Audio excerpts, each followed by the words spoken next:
오늘 아침 6시 15분 알람을 끄고 이불 속에서 한숨을 쉬었습니다. 아, 또 하루가 시작되는구나. 침대에서 일어나기도 전에 벌써 피곤함이 밀려옵니다. 출근 준비, 아이들 챙기기, 시어머니 병원 모시기. 머릿속이 복잡합니다. 아직 눈도 제대로 뜨지 않았는데 오늘 해야 할 일들이 산처럼 쌓여 있는 것 같습니다. 혹시 여러분도 이런 아침을 보내고 계신가요? 눈을 뜨는 순간부터 마음이 무겁고 하루가 버거운 그런 아침 말입니다. 솔직히 고백하겠습니다. 저도 그런 아침이 많았습니다. 목사인데도 아침이 두렵고 하루가 무겁고 기도할 힘조차 없던 날들이 있었습니다. 특히 몇 년 전 사역이 힘들고 가정에 어려움이 있었을 때가 그랬습니다. 아침에 일어나면 제일 먼저 스마트폰을 집어들었습니다. 카카오톡, 문자 메시지, 뉴스, 하나님보다 세상 소식이 먼저였습니다. 그렇게 하루를 시작하면 온종일 불안하고 마음이 산란하고 평안이 없었습니다. 밤에 잠자리에 들 때면 자책이 밀려왔습니다. 오늘도 하나님 없이 살았구나. 그런데 2년 전 한 권사님이 제게 전화를 하셨습니다. 목소리가 떨리고 계셨습니다. 목사님, 저 매일 아침 성령님께 기도드리기 시작했는데요. 제 삶이 완전히 달라졌어요. 그 권사님은 김순자 권사님이라는 분으로 당시 67세셨습니다. 20년 동안 불면증과 우울증으로 고생하셨던 분이었습니다. 병원에서 약을 처방받아도 효과가 없었고 밤마다 새벽 3시면 깨서 아침까지 뒤척이셨습니다. 그런데 단 한 달 만에 완전히 달라지셨다는 겁니다. 뭘 하셨는데요? 제가 급하게 물었습니다. 눈 뜨자마자 침대에 누운 채로 성령님께 7가지 기도를 드렸어요. 매일 빠짐없이요. 그날 저는 그 권사님께 그 7가지 기도가 무엇인지 여쭤봤습니다. 그리고 다음날 아침부터 저도 시작했습니다. 믿어주십니까? 2주 만에 제 아침이 달라졌습니다. 한 달 만에 제 하루가 달라졌습니다. 3개월 만에 제 인생이 달라졌습니다. 오늘 여러분께 그 7가지 기도를 나눠드리겠습니다. 이것은 단순한 기도 목록이 아닙니다. 여러분의 아침을 바꾸고 하루를 바꾸고 인생을 바꾸는 성령님의 능력입니다. 지금부터 함께 시작해 보시겠습니까? 아침에 눈을 뜨면 제일 먼저 무슨 생각이 드십니까? 대부분의 사람들은 걱정부터 시작합니다. 오늘 뭐 해야 하지? 어떻게 해결하지? 왜 이렇게 피곤하지? 이런 생각들이 아침의 첫 손님이 됩니다. 그런데 성경은 우리에게 전혀 다른 시작을 제안합니다. 시편 118편 24절은 이렇게 말씀합니다. 이날은 여호와께서 정하신 것이라 이날에 우리가 즐거워하고 기뻐하리로다. 이 구절이 기록된 배경을 아십니까? 이스라엘 백성들이 바벨론 포로 생활에서 돌아온 직후였습니다. 70년 동안 이방 땅에서 노예로 살았던 그들이 예루살렘으로 돌아왔을 때 성전은 무너져 있었고 성벽은 허물어져 있었습니다. 앞으로 해야 할 일이 산더미 같았습니다. 하지만 그들은 먼저 감사로 하루를 시작했습니다. 오늘이라는 이날이 하나님께서 주신 선물임을 고백했습니다. 문제가 없어서 감사한 것이 아니었습니다. 문제가 산더미 같았지만 그럼에도 불구하고 오늘 하루를 주신 하나님께 먼저 감사를 드렸습니다. 이것이 바로 성령님께서 원하시는 아침의 시작입니다. 그렇다면 우리는 어떻게 이 감사의 기도를 드려야 할까요? 아주 간단합니다. 눈을 뜨자마자 아직 침대에 누워 있을 때 이렇게 고백하십시오.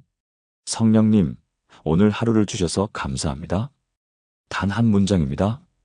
더 길게 할 필요도 없고 복잡하게 할 필요도 없습니다. 하지만 이 한 문장이 여러분의 하루 전체를 바꿉니다. 제가 실제로 목회 현장에서 경험한 이야기를 나눠드리겠습니다. 3년 전 부산 해운대에 사시는 박영애 집사님이라는 분이 계셨습니다. 당시 62세셨고 남편과 사별하신 지 5년째 되는 해였습니다. 혼자 작은 분식집을 운영하시면서 2자녀를 대학까지 보내셨는데 자녀들이 결혼하고 독립한 후 극심한 외로움에 시달리셨습니다. 특히 아침이 가장 힘들다고 하셨습니다.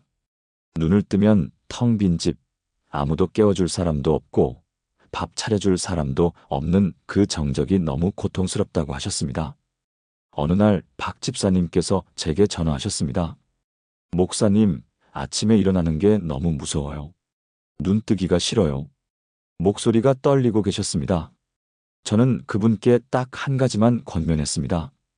집사님, 내일 아침 눈 뜨시자마자 이불 속에서라도 좋으니까 이렇게 말씀해 보세요. 성령님, 오늘 하루를 주셔서 감사합니다. 박 집사님은 처음엔 반신반의하셨습니다. 그게 무슨 소용이 있겠어요? 하지만 다음 날부터 시작하셨다고 합니다. 첫날 아무 느낌이 없었습니다. 그냥 의무적으로 한 번 말하고 일어났습니다. 둘째 날, 셋째 날도 마찬가지였습니다. 그런데 일주일쯤 지났을 때부터 조금씩 달라지기 시작했습니다. 감사하다고 말하면서 눈을 뜨니까 마음에 작은 빛이 들어오는 것 같았다고 합니다. 2주가 지났을 때는 더 구체적으로 감사하기 시작하셨습니다. 성령님, 오늘도 건강하게 눈뜨게 하셔서 감사합니다. 잘 곳이 있어서 감사합니다. 사랑하는 자녀들이 있어서 감사합니다. 한 달이 지났을 때 박 집사님은 완전히 다른 사람이 되어 계셨습니다. 아침에 일어나는 것이 기쁨이 되었고 하루를 기대하게 되었고 외로움 대신 평안이 찾아왔다고 하셨습니다. 지금은 매일 아침 5시 30분에 일어나서 성령님께 감사 기도를 드리고 분식집 문을 여시기 전에 찬송을 부르신다고 합니다. 목사님, 제 삶이 이렇게 달라질 줄 몰랐어요. 단 한 문장의 감사가 제 인생을 바꿨어요. 3개월 후에는 더 놀라운 일이 있었습니다. 박 집사님의 분식집에 단골 손님들이 늘어나기 시작한 겁니다. 집사님, 요즘 표정이 너무 밝아지셨어요. 무슨 좋은 일 있으세요? 손님들이 물었습니다. 박 집사님은 자연스럽게 간증하셨습니다. 매일 아침 하나님께 감사 기도를 드리거든요. 그 간증을 듣고 몇몇 손님들도 따라하기 시작했고 박 집사님의 분식집은 감사 분식집이라는 별명이 생겼습니다. 지금은 매출도 30% 이상 증가했고 무엇보다 박 집사님의 얼굴에 늘 기쁨이 가득합니다. 사랑하는 여러분, 지금 저와 함께 이렇게 기도해 보시겠습니까? 사랑하는 성령님, 오늘 이 아침 저에게 새로운 하루를 허락해 주셔서 진심으로 감사드립니다. 어제의 실수와 실패에도 불구하고 오늘이라는 새로운 기회를 주셨습니다. 숨 쉴 수 있고, 볼 수 있고, 들을 수 있고, 움직일 수 있는 이 모든 것이 주님의 은혜임을 고백합니다. 오늘 하루도 주님과 함께 시작하게 하시고, 주님과 함께 걸어가게 하시며, 주님과 함께 마무리하게 하소서. 모든 순간이 감사의 연속이 되게 하소서. 예수님의 이름으로 기도합니다.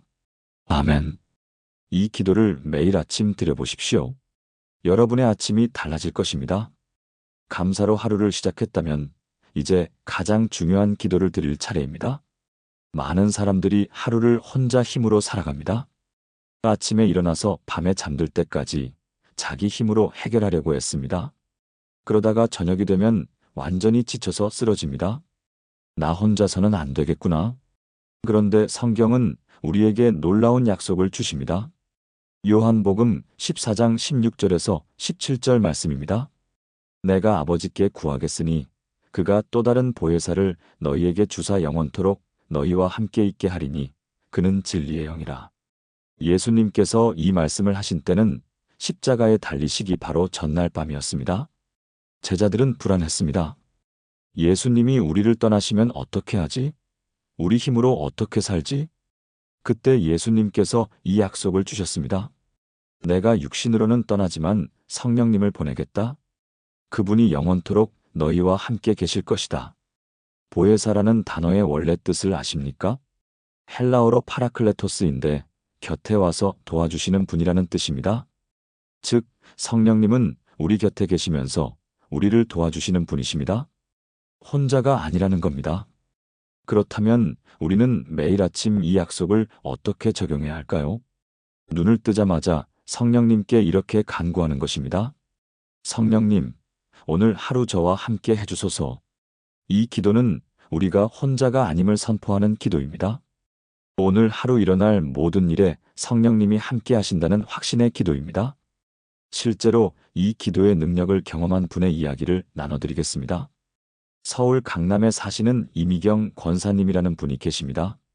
현재 58세이시고 대기업에서 20년 넘게 일하시는 커리어 우먼이십니다. 그런데 2년 전 회사에서 구조 조정이 있었고 이 권사님도 명단에 올랐습니다.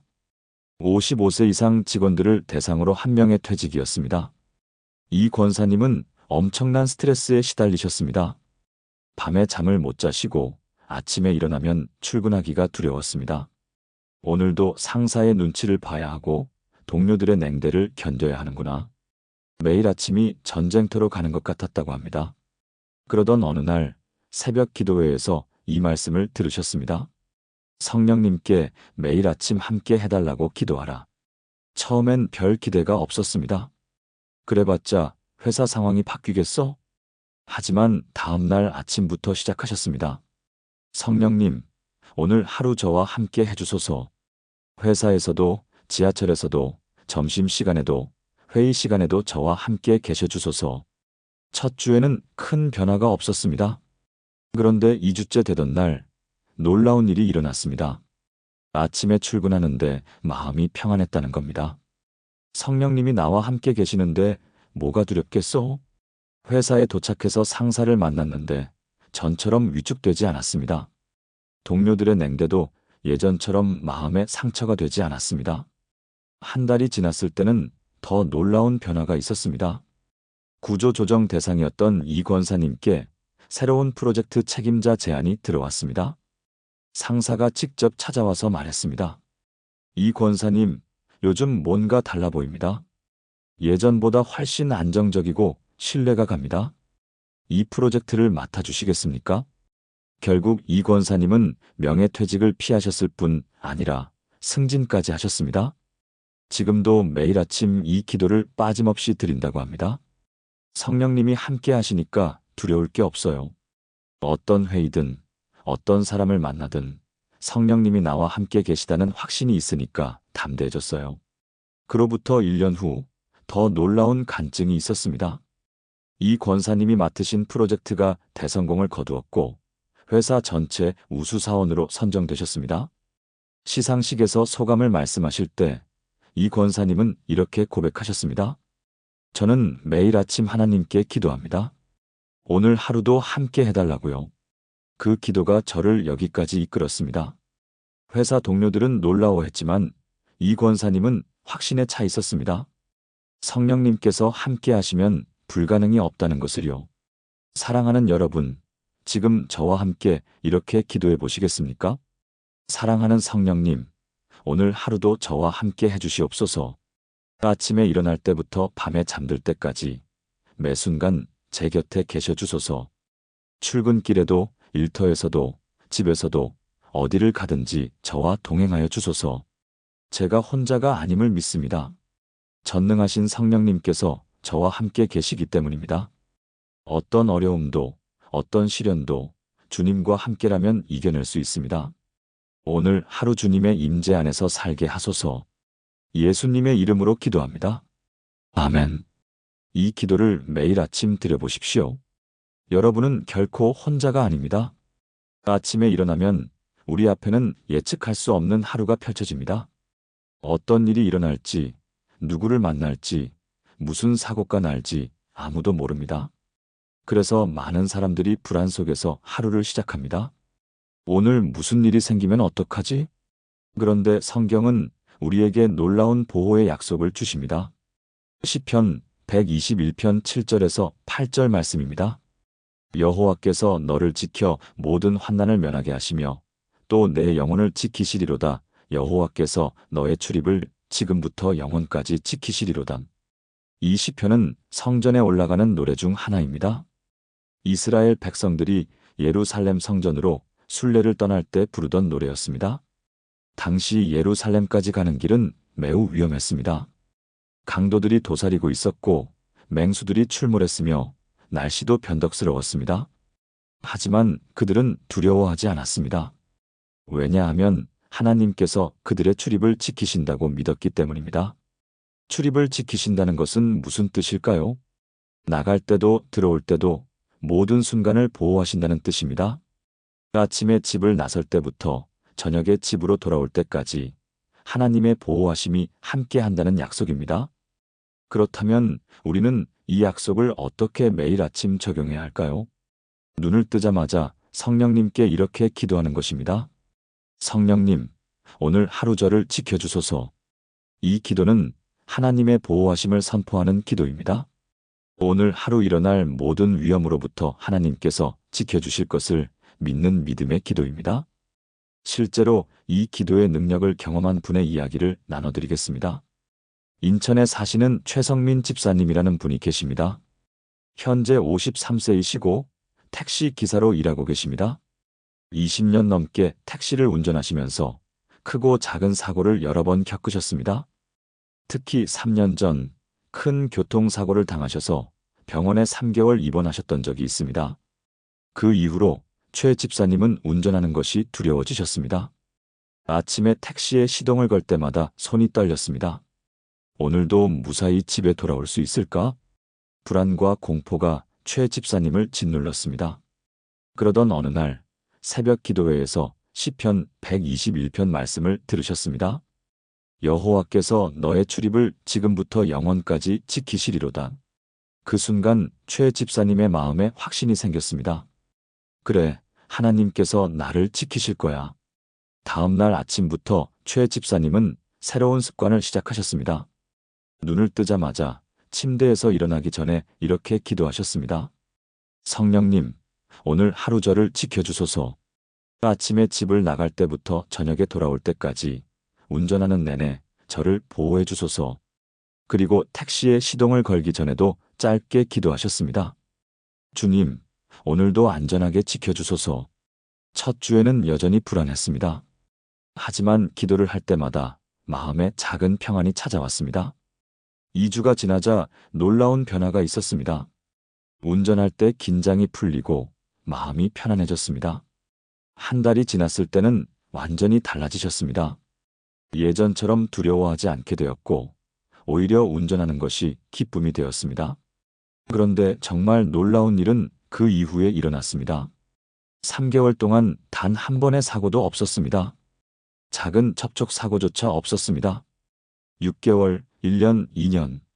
지금까지 최 집사님은 단 한 번의 사고도 겪지 않으셨습니다. 심지어 다른 차들이 사고를 내는 상황에서도 최 집사님의 택시는 항상 안전했습니다. 어느 날 한 손님이 이렇게 말했습니다. 기사님, 운전을 정말 안전하게 하시네요. 무슨 비결이 있으세요? 최 집사님은 웃으며 대답하셨습니다. 제가 운전을 잘하는 게 아니라 하나님께서 저를 지켜주시는 거예요. 그리고 자연스럽게 간증하셨습니다.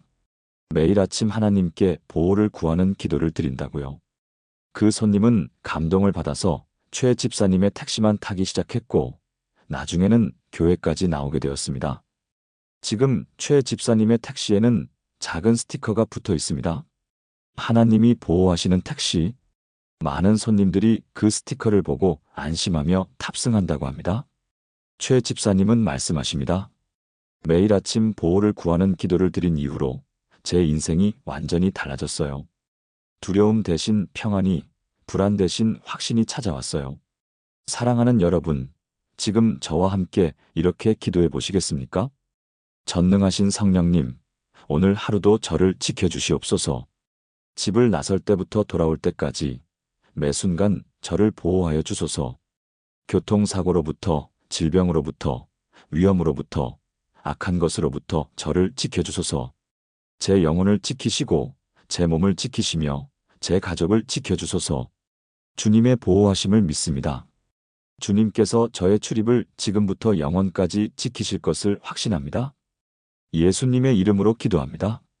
아멘. 이 기도를 매일 아침 드려보십시오. 하나님의 보호하심이 여러분과 함께 할 것입니다. 하루를 살다 보면 수많은 선택의 순간을 맞이합니다. 어떤 결정을 내려야 할지, 어떤 말을 해야 할지, 어떻게 행동해야 할지 고민하게 됩니다. 잘못된 선택 하나가 인생을 바꿀 수도 있습니다. 그래서 우리에게는 지혜가 필요합니다. 세상의 지혜가 아니라 하나님의 지혜 말입니다. 야고보서 1장 5절 말씀입니다. 너희 중에 누구든지 지혜가 부족하거든 모든 사람에게 후히 주시고 꾸짖지 아니하시는 하나님께 구하라. 그리하면 주시리라. 이 말씀이 기록된 배경을 보면 초대 교회 성도들은 극심한 핍박 속에 살고 있었습니다. 매일 어떻게 신앙을 지킬지, 어떻게 생활할지 결정해야 했습니다. 한 번의 잘못된 판단이 생명을 위협할 수도 있는 상황이었습니다. 야고보는 그들에게 말합니다.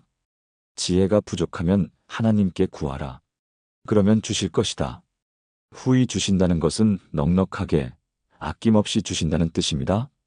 하나님은 지혜를 구하는 사람에게 인색하지 않으십니다.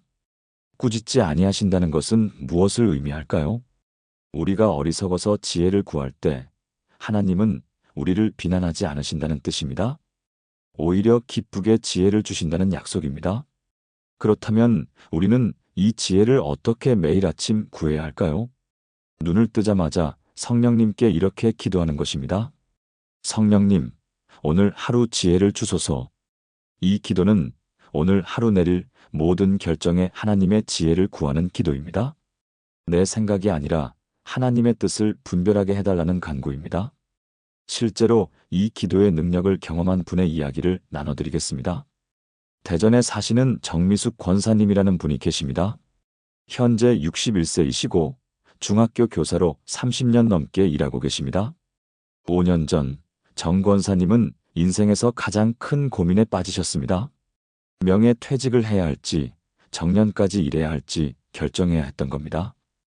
명예퇴직을 하면 퇴직금을 더 많이 받을 수 있었습니다. 하지만 그 후의 삶이 막막했습니다. 정년까지 일하면 안정적이지만 학교 분위기상 눈치가 보였습니다. 정 권사님은 몇 달 동안 고민했지만 답을 찾지 못했습니다. 밤마다 잠을 설치고 아침에 일어나면 머리가 무겁고 짜증이 났습니다. 도대체 어떻게 해야 하지? 어느 날 새벽 정 권사님은 야고보서 말씀을 읽게 되셨습니다. 지혜가 부족하거든 하나님께 구하라. 그 순간 깨달으셨습니다. 내가 혼자 고민할 문제가 아니구나. 하나님께 지혜를 구해야 하는구나. 다음 날 아침부터 정 권사님은 새로운 기도를 시작하셨습니다. 성령님, 오늘 하루 지혜를 주소서. 이 문제를 어떻게 해결해야 할지 지혜를 주소서. 첫 주에는 특별한 답이 없었습니다. 하지만 기도를 계속하셨습니다. 2주째 되던 날 학교에서 한 후배 교사가 찾아왔습니다. 선생님, 저희 교회에서 퇴직 후 인생 설계 세미나를 하는데 함께 가시겠어요? 평소 같으면 거절했을 텐데 그날은 왠지 가야 할 것 같았습니다. 세미나에 참석한 정 권사님은 그곳에서 많은 것을 배우셨습니다. 퇴직 후에도 할 수 있는 일이 많다는 것, 제2의 인생을 설계하는 방법 등을 들으셨습니다. 그런데 가장 중요한 것은 세미나 강사가 한 말씀이었습니다. 결정할 때 가장 중요한 것은 돈이 아니라 하나님께서 나를 어디에 쓰시기 원하시는가입니다. 그 말씀을 듣는 순간 정 권사님의 마음에 확신이 왔습니다. 아, 하나님은 내가 학교에 계속 남아서 학생들을 섬기기 원하시는구나. 집으로 돌아와서 기도했습니다. 성령님, 이제 알겠습니다. 제가 정년까지 학교에 남아서 학생들을 섬기겠습니다. 그 결정을 내린 후 정 권사님의 마음에 놀라운 평안이 찾아왔습니다. 몇 달 동안 괴롭혔던 불안과 혼란이 사라졌습니다. 그리고 더 놀라운 일이 일어났습니다. 학교에서 정 권사님을 교무부장으로 임명한 겁니다. 더 많은 책임이 주어졌지만 정 권사님은 기쁘게 받아들이셨습니다. 이것이 하나님께서 주신 지혜의 결과구나. 지금 정 권사님은 2년 후 정년 퇴직을 앞두고 계십니다. 하지만 전혀 불안하지 않으십니다.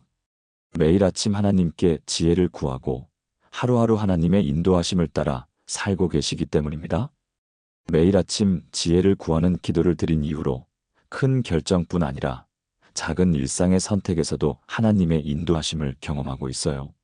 정 권사님은 이제 학생들에게도 이 비결을 나누십니다. 어려운 결정이 있을 때 친구들과 상의하기 전에 먼저 하나님께 지혜를 구해봐. 많은 학생들이 정 권사님의 조언을 따랐고 하나님의 지혜를 경험했습니다. 사랑하는 여러분, 지금 저와 함께 이렇게 기도해 보시겠습니까? 지혜의 근원이신 성령님, 오늘 하루도 저에게 지혜를 주시옵소서. 제 생각이 아니라 주님의 뜻을 분별하게 하시고, 제 방법이 아니라 주님의 길을 선택하게 하소서. 오늘 내릴 모든 결정에서, 나눌 모든 대화에서, 행할 모든 일에서 주님의 지혜가 나타나게 하소서. 어리석은 선택 대신 지혜로운 판단을, 성급한 결정 대신 신중한 결론을 내리게 하소서. 주님의 지혜가 제 안에 충만하게 하소서. 예수님의 이름으로 기도합니다. 아멘. 이 기도를 매일 아침 드려보십시오. 하나님의 지혜가 여러분의 하루를 인도할 것입니다. 아침에 일어나면 몸도 마음도 지쳐 있을 때가 있습니다. 오늘 하루를 어떻게 버티지? 일할 힘도, 사랑할 힘도, 심지어 살아갈 힘조차 없는 것 같습니다. 특히 나이가 들수록, 어려움이 계속될수록 이런 무력감이 찾아옵니다. 그런데 성경은 우리에게 놀라운 능력의 약속을 주십니다. 이사야 40장 29절에서 31절 말씀입니다. 피곤한 자에게는 능력을 주시며 무능한 자에게는 힘을 더하시나니 소년이라도 피곤하며 곤비하며 장정이라도 넘어지며 자빠지되 오직 여호와를 앙망하는 자는 새 힘을 얻으리니 독수리가 날개치며 올라감 같을 것이요 다른 박질하여도 곤비하지 아니하겠고 걸어가도 피곤하지 아니하리로다. 이 말씀이 기록된 때는 이스라엘이 바벨론 포로 생활을 하던 시기였습니다. 70년 동안 이방 땅에서 노예로 살면서 그들은 완전히 지쳐 있었습니다. 육체적으로도 피곤했지만 영적으로도 무너져 있었습니다. 우리가 언제 고향으로 돌아갈 수 있을까? 언제 자유를 얻을까? 희망이 없었습니다. 그때 이사야 선지자가 이 말씀을 전했습니다. 여호와를 앙망하는 자는 새 힘을 얻으리니. 앙망한다는 것은 무엇을 의미할까요? 기대하며 바라본다는 뜻입니다. 하나님만을 의지하며 하나님께서 주실 힘을 기다린다는 의미입니다. 그렇게 하면 어떻게 된다고요? 독수리처럼 날아오를 수 있고 달려도 지치지 않으며 걸어도 피곤하지 않다고 약속하십니다. 이것은 단순히 육체적인 힘만을 말하는 것이 아닙니다. 영적인 능력, 마음의 힘, 삶을 살아갈 용기를 포함하는 것입니다. 그렇다면 우리는 이 능력을 어떻게 매일 아침 구해야 할까요? 눈을 뜨자마자 성령님께 이렇게 기도하는 것입니다. 성령님, 오늘 하루 힘을 주소서. 이 기도는 내 힘이 아니라 하나님의 능력으로 하루를 살게 해달라는 간구입니다. 내가 할 수 있는 것이 아니라 하나님이 나를 통해 일하시게 해달라는 고백입니다. 실제로 이 기도의 능력을 경험한 분의 이야기를 나눠드리겠습니다. 경기도 수원에 사시는 한영자 집사님이라는 분이 계십니다. 현재 68세이시고 중증 파킨슨병 환자이신 남편을 10년째 간병하고 계십니다. 한 집사님의 남편은 73세이신데 10년 전 파킨슨병 진단을 받으셨습니다. 처음 몇 년은 괜찮았는데 시간이 갈수록 증상이 심해졌습니다. 지금은 혼자서는 거의 아무것도 하실 수 없습니다. 식사, 옷 갈아입기, 화장실 가기, 모든 것에 한 집사님의 도움이 필요합니다. 한 집사님도 이제 68세, 체력이 예전 같지 않습니다. 무릎도 아프고 허리도 아프고 팔도 저립니다. 아침에 일어나면 온몸이 쑤시고 아픕니다. 오늘 하루를 어떻게 버티지? 언제까지 이렇게 살아야 하지? 절망감이 밀려왔습니다. 3년 전 어느 날 한 집사님은 더 이상 버틸 수 없다고 느꼈습니다. 아침에 일어났는데 몸을 일으킬 수가 없었습니다. 하나님, 저는 더 이상 못하겠습니다. 힘이 없습니다. 침대에 누워서 울었습니다. 그때 마음속에 이사야 40장 말씀이 떠올랐습니다.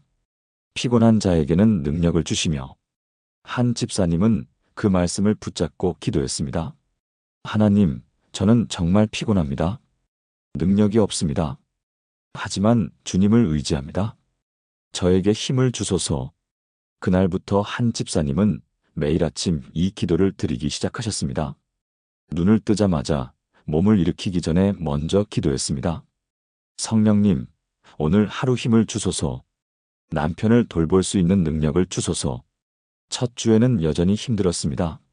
하지만 기도를 드릴 때마다 조금씩 힘이 나는 것 같았습니다. 2주가 지나자 놀라운 변화가 있었습니다. 아침에 일어날 때 예전보다 몸이 가벼웠습니다. 온몸이 쑤시는 것은 똑같았지만 마음에 힘이 생겼습니다. 한 달이 지났을 때는 더 놀라운 일이 일어났습니다. 남편을 돌보는 것이 예전처럼 힘들지 않았습니다. 무거운 남편을 일으켜 세울 때도, 옷을 갈아입힐 때도 이상하게 힘이 났습니다. 내 힘이 아니구나. 하나님께서 주시는 능력이구나. 한 집사님은 확신하게 되었습니다. 6개월이 지났을 때 한 집사님은 주변 사람들에게 이렇게 간증했습니다. 제 힘으로는 하루도 못 버팁니다. 하지만 하나님께서 매일 아침 새 힘을 주세요. 지금도 한 집사님은 매일 아침 이 기도를 빠짐없이 드립니다. 그리고 놀랍게도 10년째 간병을 하고 계시는데 건강이 오히려 좋아지셨습니다. 병원에서 검사를 받았는데 의사가 놀라워했습니다. 집사님, 이 나이에 환자를 돌보시면 보통 건강이 나빠지는데 오히려 좋아지셨네요. 비결이 뭡니까? 한 집사님은 웃으며 대답하셨습니다. 매일 아침 하나님께 힘을 구하거든요. 그 의사는 놀라워하며 말했습니다. 종교의 힘이 이렇게 대단한 줄 몰랐습니다. 한 집사님은 조용히 고백하셨습니다. 종교가 아니라 살아계신 하나님의 능력이에요. 사랑하는 여러분, 지금 저와 함께 이렇게 기도해 보시겠습니까? 능력의 하나님이신 성령님, 오늘 하루도 저에게 힘을 주시옵소서. 제 능력으로는 할 수 없지만 주님의 능력으로 하게 하소서. 피곤한 제게 능력을 주시고 무능한 제게 힘을 더하소서. 오늘 해야 할 일들을 감당할 수 있도록 주님의 능력을 부어주소서. 독수리같이 날아오르게 하시고 달려도 곤비하지 않게 하시며 걸어도 피곤하지 않게 하소서. 주님의 능력이 제 안에 충만하게 하소서. 예수님의 이름으로 기도합니다. 아멘. 이 기도를 매일 아침 드려보십시오. 하나님의 능력이 여러분 안에 충만할 것입니다.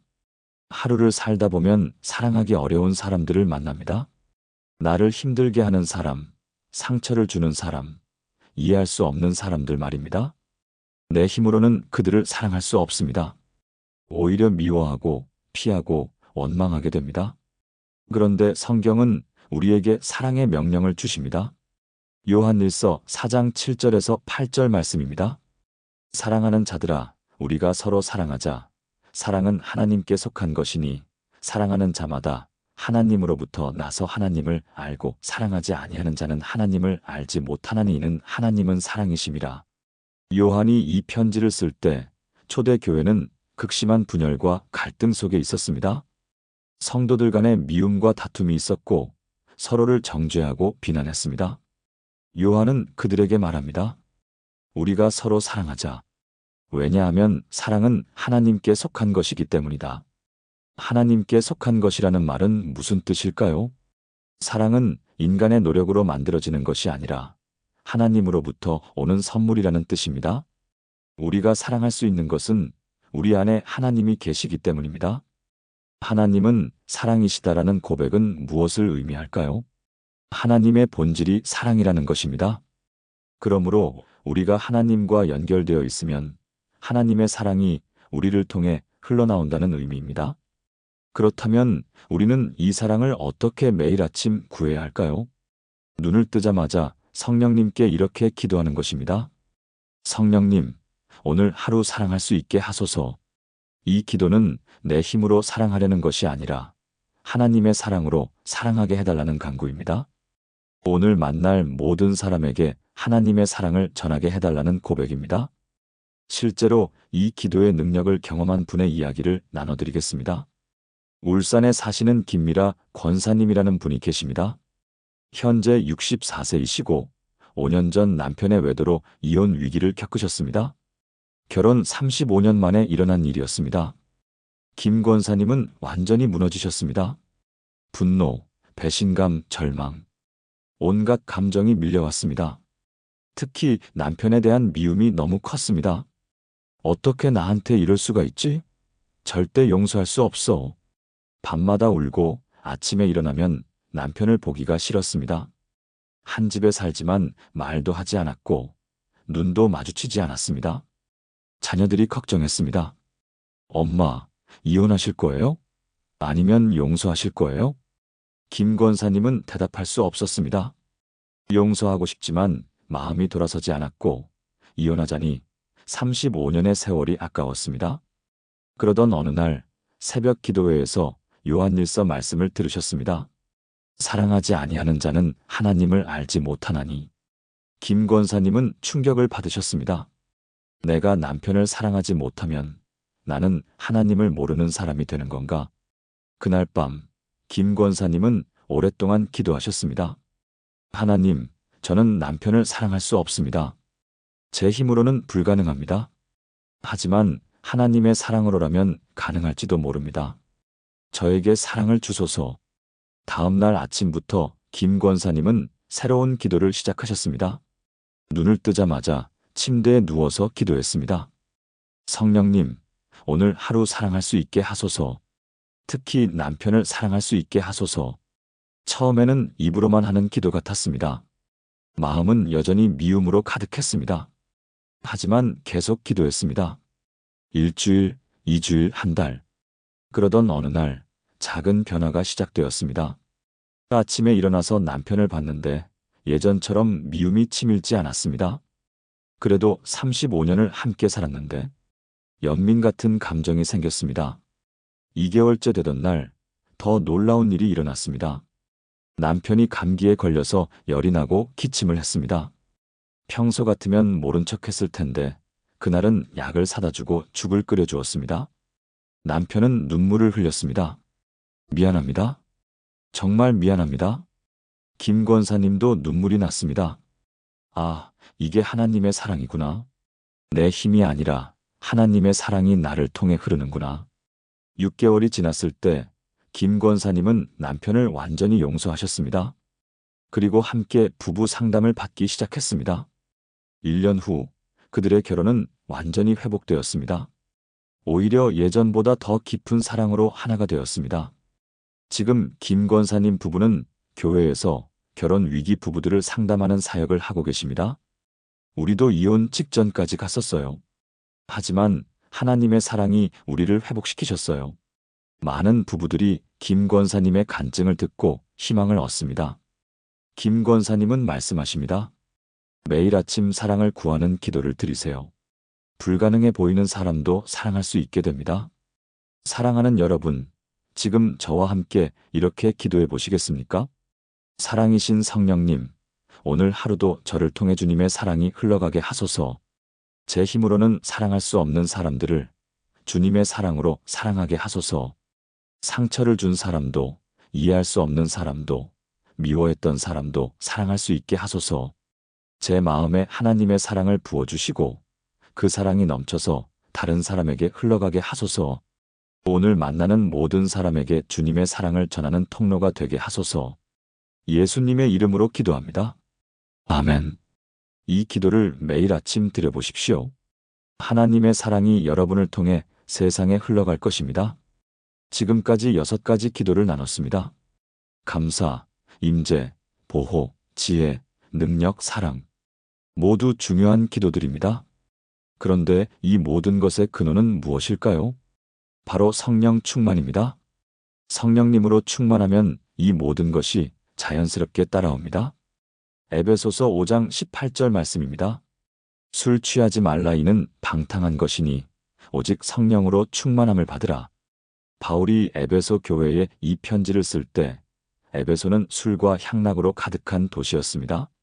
사람들은 술에 취해서 방탕한 삶을 살았고 성도들도 그 유혹에 넘어갈 위험이 있었습니다. 바울은 그들에게 말합니다. 술 취하지 말고 성령으로 충만하라. 술에 취하면 어떻게 됩니까?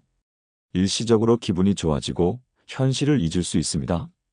하지만 깨어나면 후회와 숙취만 남습니다. 그런데 성령으로 충만하면 어떻게 됩니까? 진정한 기쁨이 있고 참된 평안이 있으며 영원한 만족이 있습니다. 그것도 부작용이 전혀 없습니다. 충만하다는 것은 무슨 뜻일까요? 가득 차서 넘친다는 뜻입니다. 성령님으로 가득 차서 그 능력과 사랑과 기쁨이 넘쳐 흐른다는 의미입니다. 그렇다면 우리는 이 충만함을 어떻게 매일 아침 구해야 할까요? 눈을 뜨자마자 성령님께 이렇게 기도하는 것입니다. 성령님, 오늘 하루 성령님으로 충만하게 하소서. 이 기도는 오늘 하루를 성령님의 통제 아래 살게 해달라는 고백입니다. 내 뜻이 아니라 성령님의 뜻을, 내 힘이 아니라 성령님의 능력을 구하는 간구입니다. 실제로 이 기도의 능력을 경험한 분의 이야기를 나눠드리겠습니다. 광주에 사시는 박정수 집사님이라는 분이 계십니다. 현재 57세이시고 작은 제조업체를 운영하고 계십니다. 3년 전 박 집사님의 사업은 최악의 위기를 맞았습니다.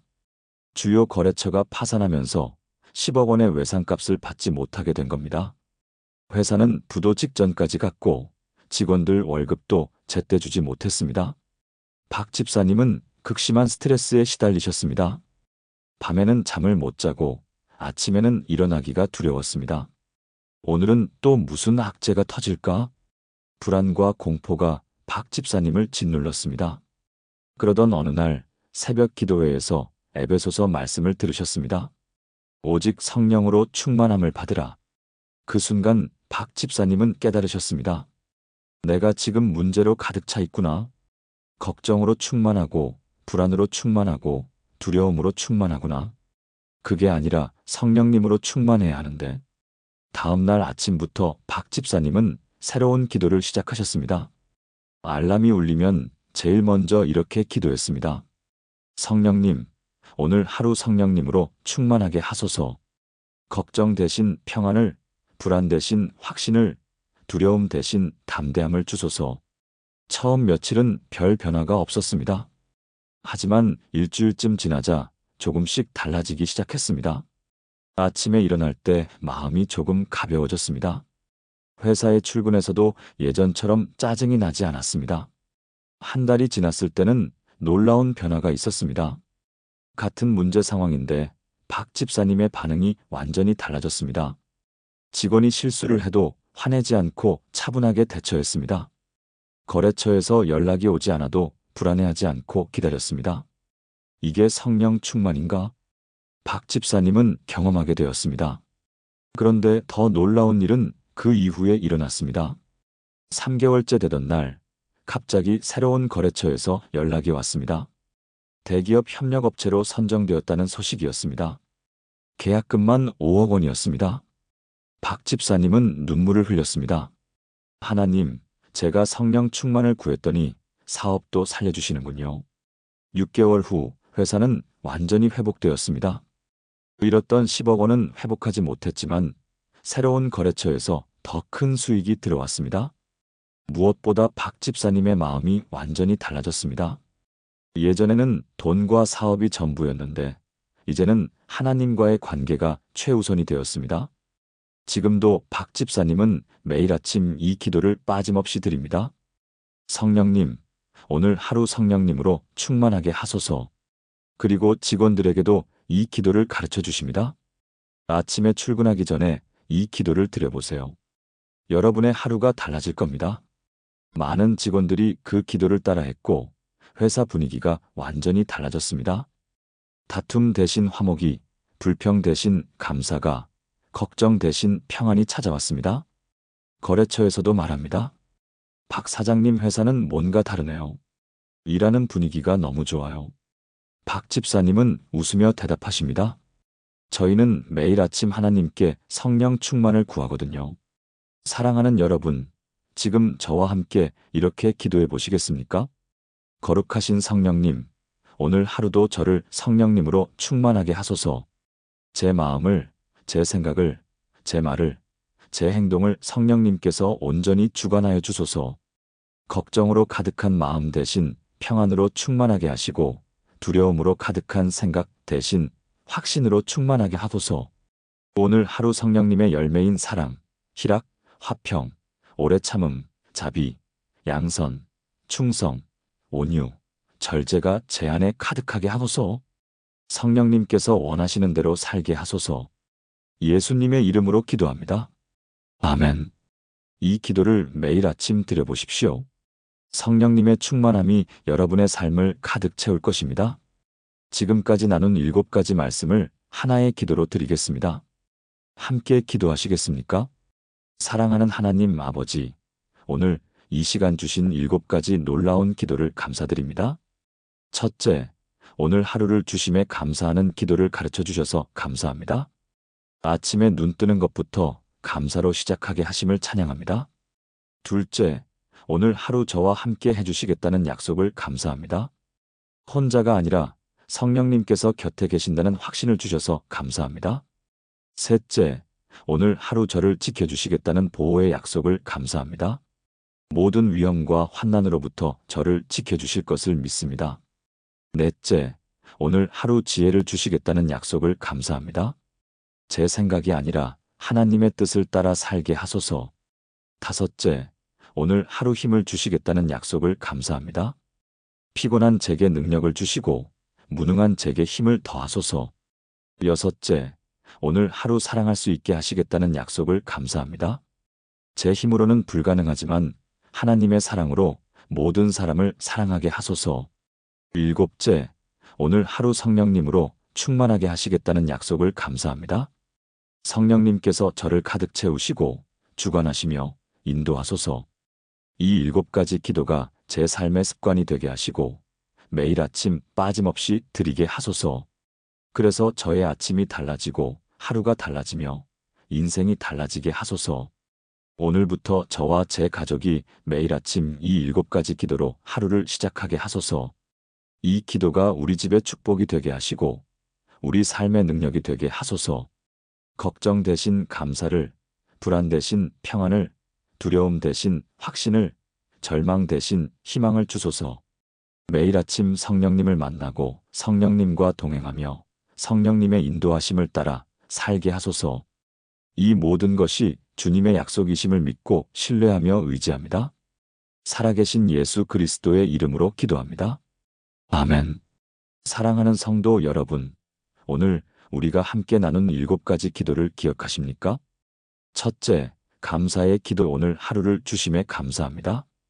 둘째, 성령님의 임재를 구하는 기도. 오늘 하루 저와 함께 해주소서. 셋째, 보호하심을 구하는 기도. 오늘 하루 저를 지켜주소서.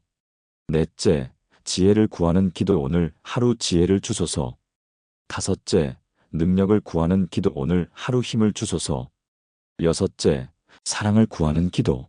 오늘 하루 사랑할 수 있게 하소서.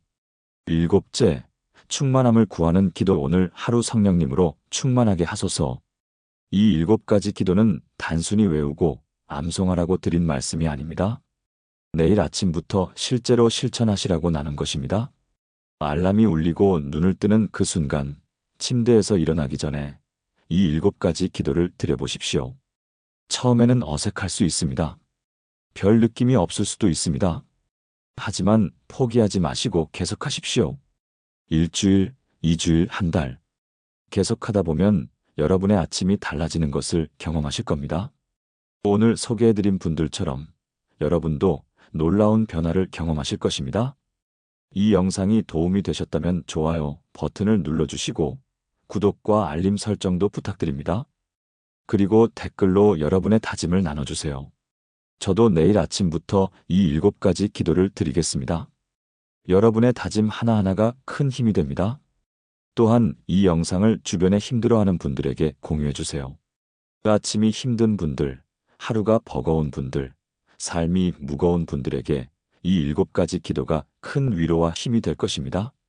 사랑하는 성도 여러분, 내일 아침 여러분의 새로운 시작을 축복합니다. 성령님께서 여러분과 함께 하시고 여러분을 지키시며 여러분에게 지혜와 능력과 사랑을 부어주실 것입니다. 여러분의 아침이 감사로 시작되고 하루가 평안으로 가득하며 인생이 축복으로 넘치기를 주님의 이름으로 축복합니다. 다음 영상에서 또 만나 뵙겠습니다. 하나님의 사랑과 은혜가 여러분과 함께 하시기를 기도합니다. 샬롬.